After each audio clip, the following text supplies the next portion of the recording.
Afternoon, everybody. Happy Martin Luther King Day afternoon. It was so nice today to take some time and catch up on some other friends, to watch some great DVD from my friend Joseph Kane, Jen's and my friend in Australia, and some of his videos of gold prospecting in Australia, and catching up with my friend Maxine there, who I enjoy so much. Well, let's get to it. It has been a nice day, and a lot of good things going on in the world, and wanted to just touch on this whole idea. As you can see, the title: big egos and big mouths.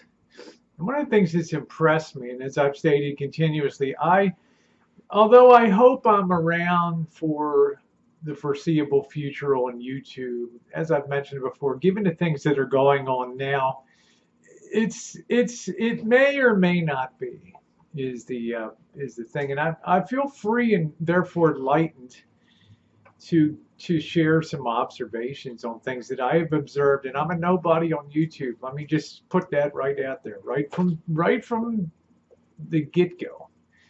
Okay, I am I'm no Casey Neistat. I just do stuff and have fun, and a decent amount of people enjoy being here on a daily basis because of the variety. But because of the thing that's been going down with the camper van Elvis thing and the what I call the sting operation that's occurring there, the credit card chargebacks, and it's fascinating to watch people, and it is, and people watch me.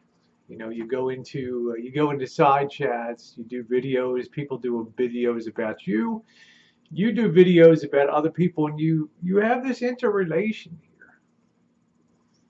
And I reflect on that over the years, that one of the rarest commodities on YouTube is the ability for people to keep a confidence or keep their mouths shut. It's been my experience that that's the rarest commodity on YouTube, is that ability to keep a confidence. And as a result, it's often the case that social networks on YouTube, they're constantly changing the loyalties, the interactions, because people know almost instinctively that people can't keep their mouths shut. So when something comes down, they look to their left, their right, they look behind, and they don't really know which way to look if something bad is said about them. So you have sort of this environment of friendliness and fun, but where you have to be very guarded about what you're doing. You have to be very circumspect about the things that you hear. You have to question everything and don't believe everything that you see. A great guiding precept on YouTube.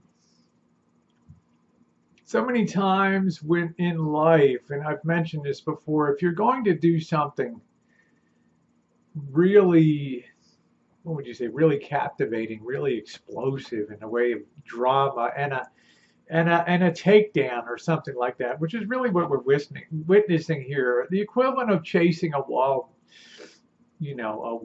hog or something through the bush and tracking it until eventually you snare it and butcher it, and then it is done.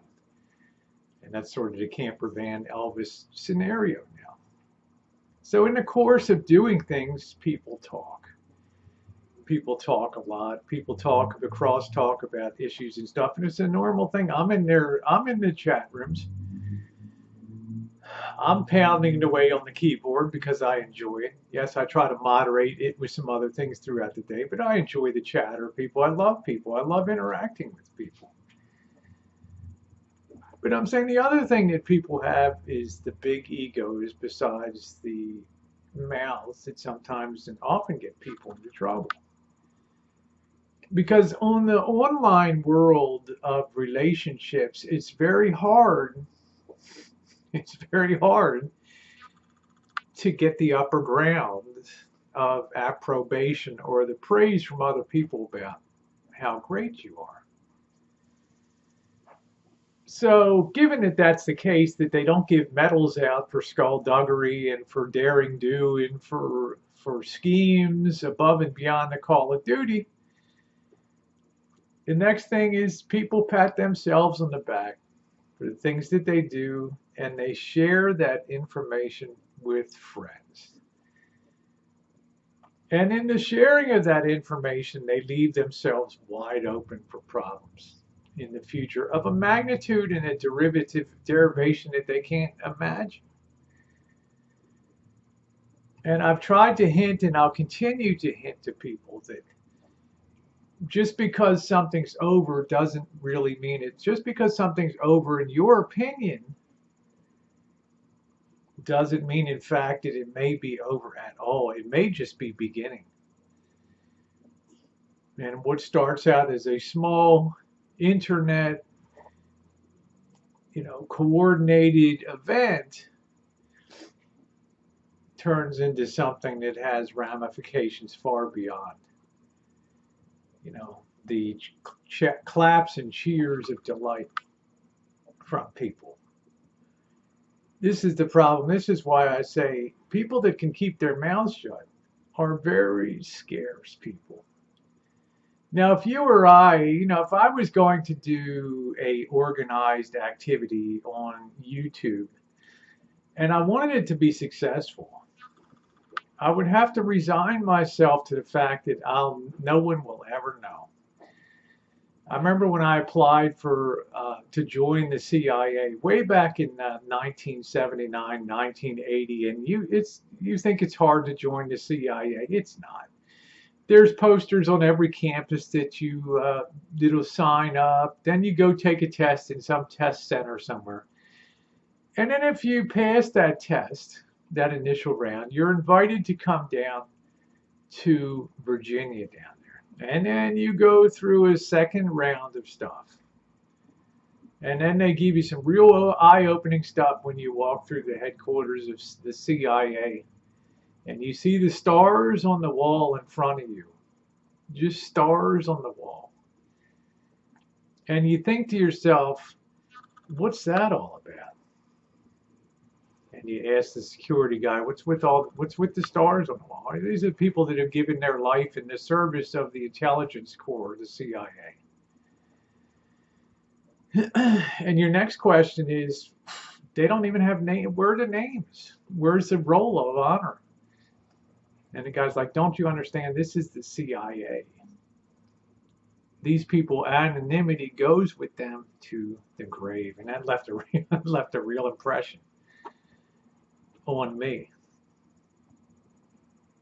That kind of thing. And I thought to myself, if you're going to pull a caper like this on the internet, can you hold your mouth like a CIA agent?